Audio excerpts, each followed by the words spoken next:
লাগে আমাৰ ইয়াতে দলং লাগে কাৰণ আমাৰ ইয়াত ওচৰৰ পৰা বহুতো মানুহ ইপাৰ পাৰ হ'বলৈ আহে আমাৰ এই খোলাবান্ধা হাইস্কুলত বহুতো ছাত্ৰ ছাত্ৰী ওচৰৰ পৰা আহে প্ৰায় 400 মানুহ অধিক হ'ব ছাত্ৰ ছাত্ৰী ওচৰৰ পৰা খোলাবান্ধা হাইস্কুলত আহে আহোঁতে বহুতো অসুবিধা হয় দলং এইখন দলঙেৰে আহোঁতে সৰু সৰু ছোৱালী ল'ৰা ছোৱালীয়ে ভয় খায় আৰু আমি শুনা পাইছোঁ যে আমাৰ MLA মহোদয়ে যে এইটো কামৰ পকী দলঙৰ কামটো শুভাৰম্ভ কৰি থৈ গৈছে গতিকে আমি ছাত্ৰ তৰফৰ পৰা এইটোৱে বিচাৰোঁ যে অতি সোনকালে যাতে আমাৰ এই দলংখন পকী দলং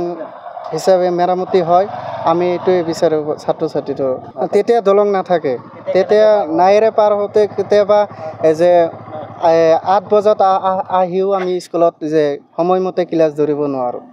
কাৰণ নাৱেৰে পাৰ হওঁতে অসুবিধা হয় বহুতো ছাত্ৰ ছাত্ৰী নাৱত লোট হৈ থাকে আৰু আন জনসাধাৰণ আহি নাৱত পইচা ছাত্ৰ ছাত্ৰী নলয় কিন্তু আন জনসাধাৰণৰ পৰা যে পইচাটো লয় কষ্ট হয় বহুত কষ্ট হয় আমাৰ ৰাতিপুৱা 5টাৰ পৰা আৰম্ভ কৰি ৰাতি 10টালৈ সাধাৰণ মানুহ বনোৱা মানুহ বজাৰত অহা যোৱা কৰা মানুহ বিশেষকৈ ছাত্ৰ ছাত্ৰী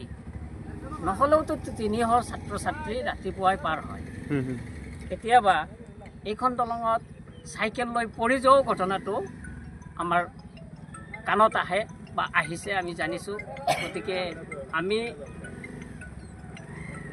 আপোনালোকৰ জৰিয়তে বিভাগীয় কৰ্তৃপক্ষলৈ এটা সজোৰে দাবী জনাইছোঁ যাতে এই দলংখনৰ কাম অতি সোনকালে নহ'লেও পলমকৈ হ'লেও যাতে হয় এইটো আপোনালোকৰ জৰিয়তে বাকী ৰাইজৰ হয় অনুৰোধ জনাইছোঁ নহ'লেতো 1000 1200 1500 2000 মানুহ পাৰ হৈ যায় পাৰ ঘাটলৈ মানুহ যায় পুৰেতো বাগমাৰাৰ পৰা আৰম্ভ কৰি কিষাণৰ চৰ কক মাজৰ চৰ কক আলপতি ডংৰা পাৰ ঘাটলৈ যোৱা মানুহ এইটো ৰাস্তাৰে অহা যোৱা কৰে মাজত ৰাস্তাৰ অৱস্থা একেবাৰে পানীত নচৰা বিধৰ হৈ গৈছে গতিকে ৰাস্তাও হ'ব লাগে লগতে দলংখন হ'ব লাগে এইটো আপোনালোকৰ জৰিয়তে মই বিভাগীয় কৰ্তৃপক্ষলৈ অনুৰোধ জনাইছোঁ